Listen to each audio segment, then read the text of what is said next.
दूसरे दिन शाम तक बारिश होती रही। भारत के उस इलाके में बारिशें सर्दियों के मौसम में भी काफी होती हैं। सर्दियों का मौसम तो उस तरफ आता ही नहीं, सिर्फ इतना होता है कि दिसंबर जनवरी में रातें थोड़ी ठंडी हो जाती हैं। बारिश मूसलाधार हो तो हब्स हो जाता है। शाम को बारिश थम गई। इमरान और जिब्रान दोनों कमांडो जांबाजों ने कमरे में ही खाना खाया और मच्छरदानियां लगाकर लेट गए। जिब्रान बोला, मेरा दिल कहता है शाहजी को रिपोर्ट मिल गई है और आज रात वो किसी भी वक्त जरूर आएंगे। और वैसा ही हुआ। जिस वक्त दरवाजे पर दस्तक हुई, इमरान जाग रहा था। ये दस्तक शाहजी की ही थी। इमरान ने सरहाने के नीचे से घड़ी निकाल कर देखी। रात का 1:15 बज रहा था। उसने जिब्रान को उठा दिया और कहा, मेरा ख्याल है शाहजी आए हैं। जिब्रान बोला, ध्यान से जाना, कोई और भी हो सकता है। इमरान ने दरवाजा खोला तो शाहजी अंदर आ गए। आते ही बोले, भाई साहब मुबारक हो, ये वही जहाज है जो आपका टारगेट है। इसकी निचली 2 मंजिलें हर किस्म के असलहा और गोला बारूद से भरी हुई हैं। इसका कप्तान गोवा का रहने वाला हिंदुस्तानी है। जहाज के हमले में पारसी, ईसाई और मद्रासी और 2-3 पंजाबी भी शामिल हैं। ये जहाज बज़ाहिर जनूबी अफ्रीका से प्याज और सोयाबीन लेकर आया है। जहाज की तीसरी मंजिल वाले गोदाम में महज दिखावे के लिए प्याज और सोयाबीन के 4-5 हजार बोरे भी लदे हुए हैं। इमरान ने पूछा, ये जहाज खलीज कांबे की बंदरगाह कांबे की कौन सी गोदी पर आकर लगा है? शाहजी बोले, तुम दोनों में से किसी ने कांबे की बंदरगाह नहीं देखी, मैंने देखी हुई है।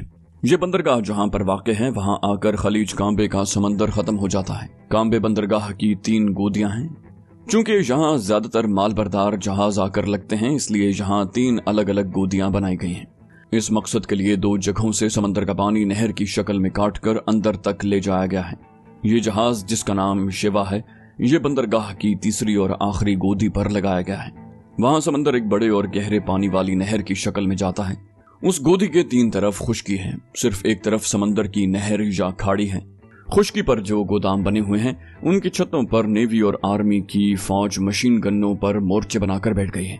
उस तरफ किसी को जाने की इजाजत नहीं। यहाँ तक कि बंदरगाह के अमले के लोग भी गोदी के चीफ ऑफिसर की तरफ से जारी किए गए शनाख्ती इजाजतनामे के बगैर उस तरफ नहीं जा सकते। दिन के वक्त और रात के वक्त भी खाड़ी के समंदर में नेवी के सिपाही छोटी मोटर बोटों में गश्त लगाते रहते हैं। बताने वाले ने यह भी बताया है कि खुले समंदर की जानिब खाड़ी में आहनी जाल की एक दीवार समंदर के अंदर खड़ी कर दी गई है। ये लोहे के मजबूत और मोटे तारों वाली जालीदार दीवार है। ये भी सुना गया है कि उस आहनी दीवार के पीछे कुछ दूर तक समंदर में बारूदी सुरंगें भी बिछा दी गई हैं, ताकि किसी दहशतगर्द के समंदर के नीचे से आकर जहाज को तबाह करने का इम्कान बाकी न रहे। अगर तुम लोग समंदर के अंदर से गोता लगाकर जहाज तक पहुंचना चाहोगे तो तुम्हें सबसे पहले समंदर में बिछी हुई बारूदी सुरंगों से अपने आप को बचाना होगा। उसके बाद आहनी जाल के मोटे तारों को काटना होगा। उसके बाद कहीं तुम जहाज के पैंदे तक पहुंच सकोगे। वहां भी जहाज के अकब में समंदर में गश्ती पेट्रोल पार्टियां मोटर बोटों में गश्त लगा रही होंगी और उनकी सर्च लाइटों की तेज रोशनी समंदर की सतह को दिन की तरह रोशन कर रही होंगी। तुम में से किसी ने जरा सा सर बाहर निकाला नहीं कि तुम पर मशीन गन्नों के फायर बारिश की तरह बरसना शुरू हो जाएंगे।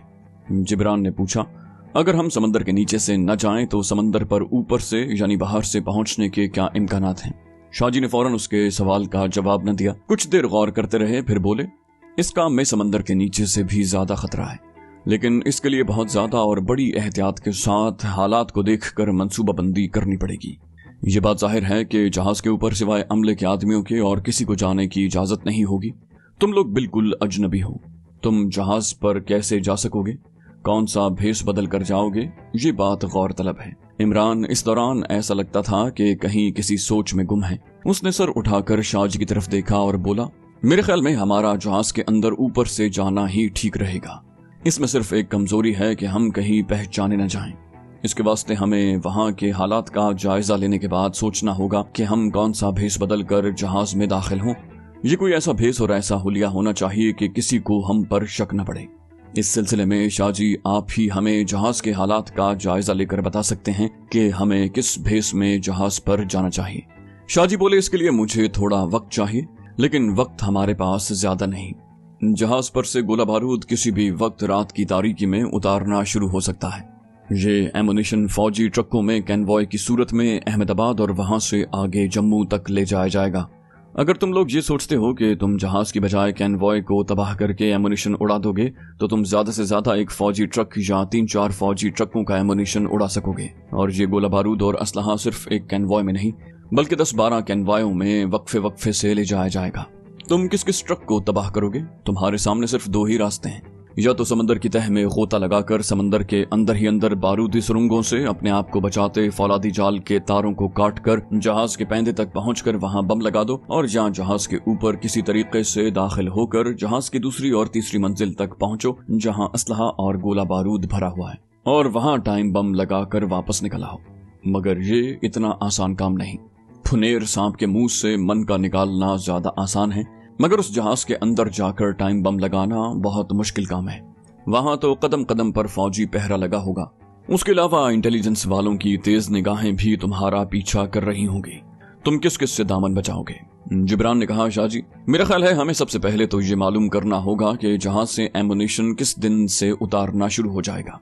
शाहजी बोले, ये मैं मालूम कर लूंगा। बहरहाल तुम लोगों को दोनों तरीकों पर अमल करने के लिए अपने आप को तैयार रखना होगा। अपनी तरफ से मैं तुम्हें इतना बता देता हूं कि अगर तुमने समंदर के नीचे से कमांडो एक्शन का फैसला किया तो तुम्हें गोताखोरी के सूट और ताकतवर से ताकतवर रिमोट कंट्रोल और टाइम क्लॉक वाले बम मुहैया कर दिए जाएंगे।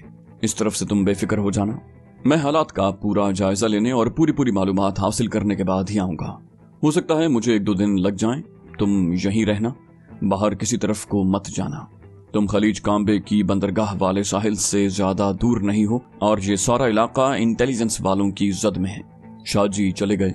वो दूसरे दिन भी ना आए। तीसरे दिन रात के वक्त आ गए। उस रात बारिश तो नहीं हो रही थी, मगर आसमान पर बादल ही बादल थे और समंदर की तरफ से बड़ी खुशगवार हवा चल रही थी।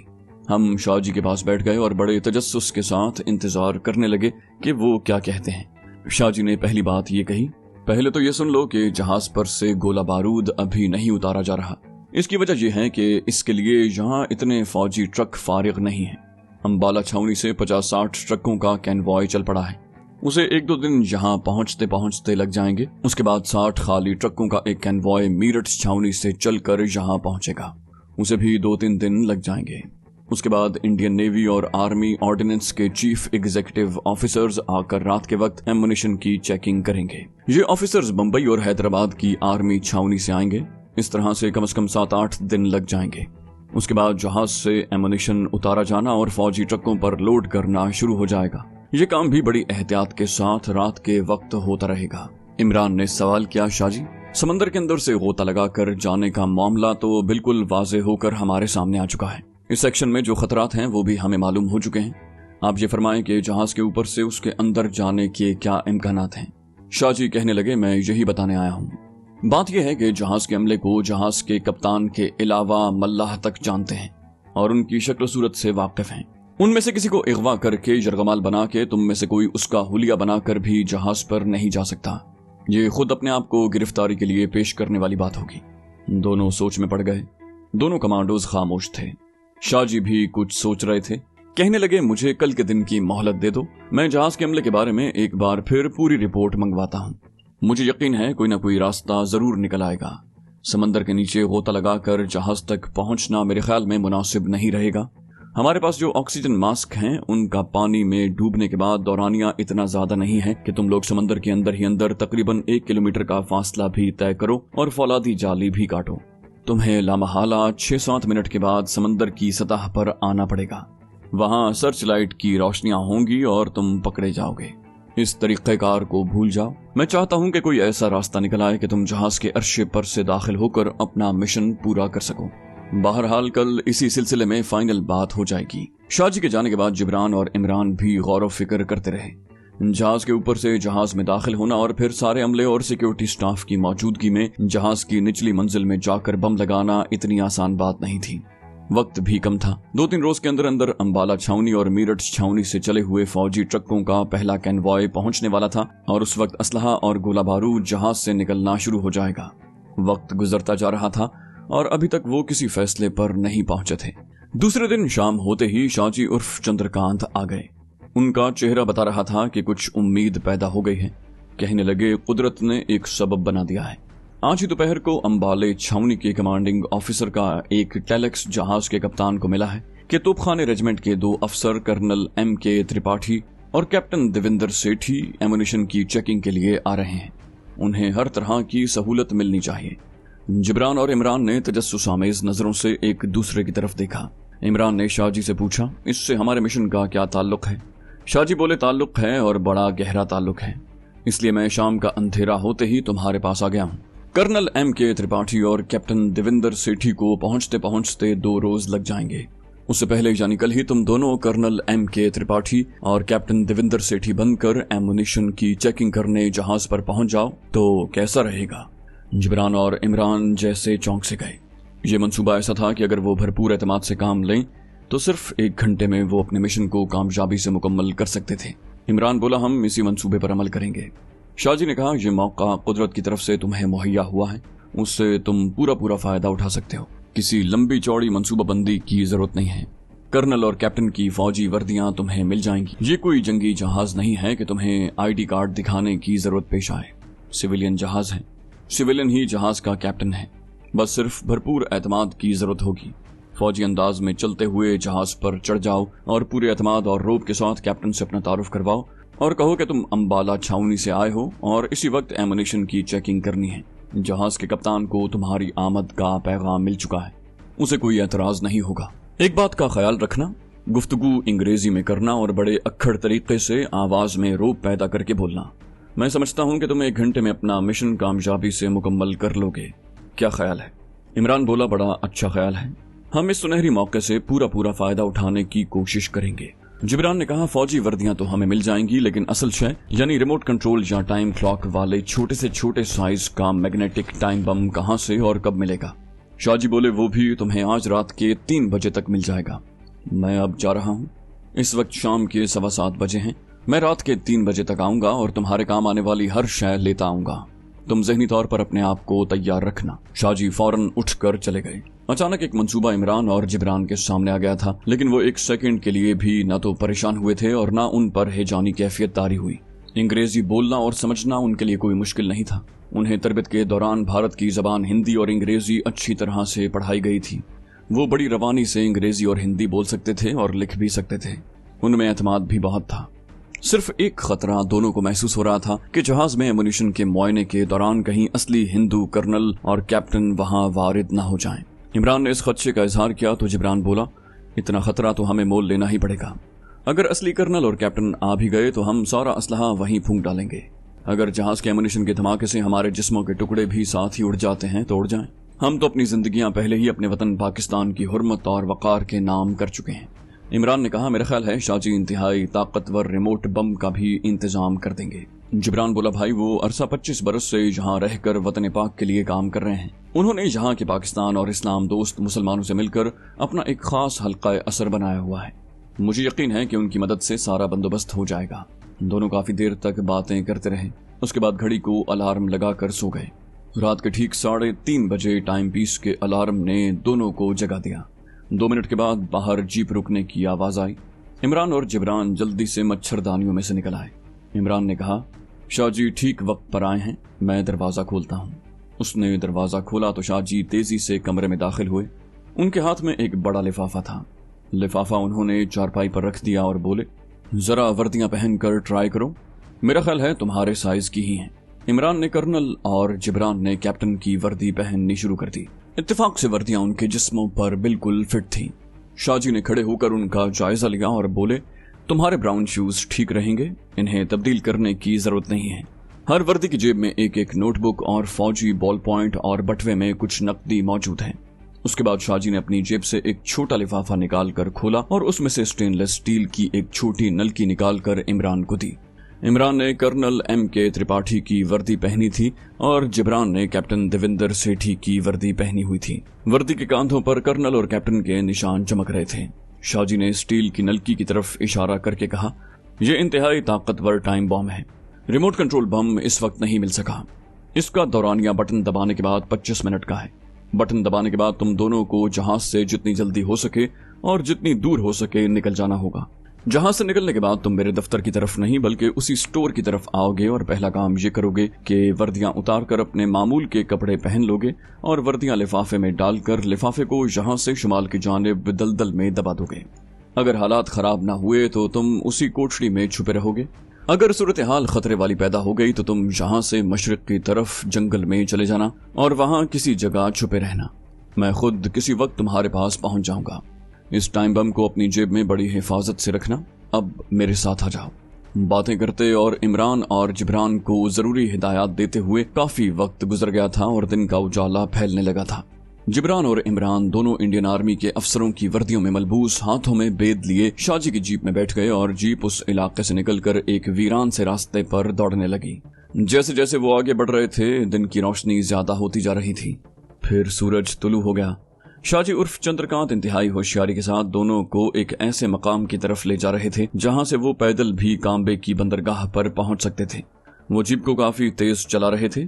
एक जगह पहुंचकर उन्होंने जीप कच्ची सड़क के एक जानिब खड़ी कर दी और कहने लगे, यहाँ तुम उतरोगे और सामने वाली छोटी सड़क पर चलना शुरू करोगे।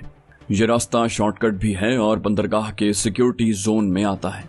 मैं यहाँ ज्यादा देर नहीं ठहर सकता। अब जो कुछ करना है तुम दोनों को ही करना है।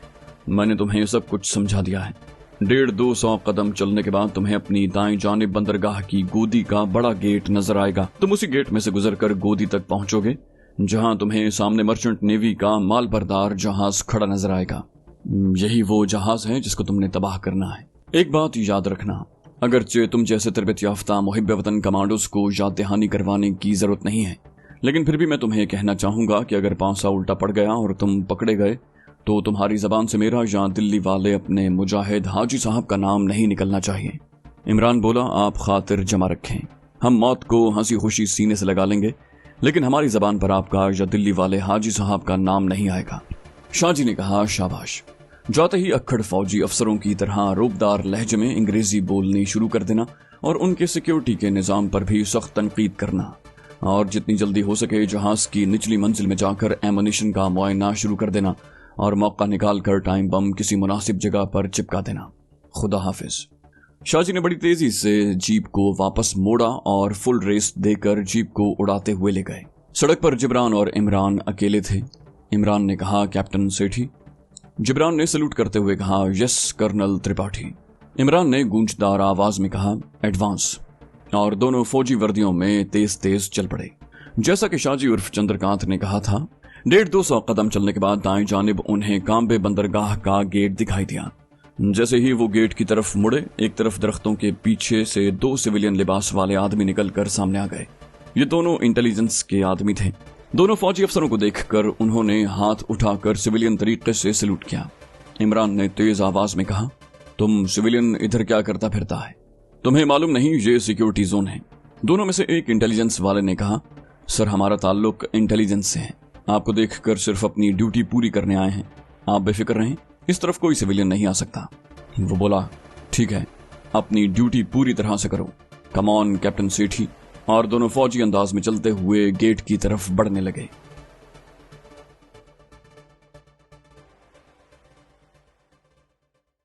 तो दोस्तों, ये थी हमारी आज की एपिसोड। उम्मीद करते हैं आपको हमारी कहानी पसंद आई होगी। जाने से पहले इस वीडियो को लाइक कीजिए और शेयर करना मत भूलिए।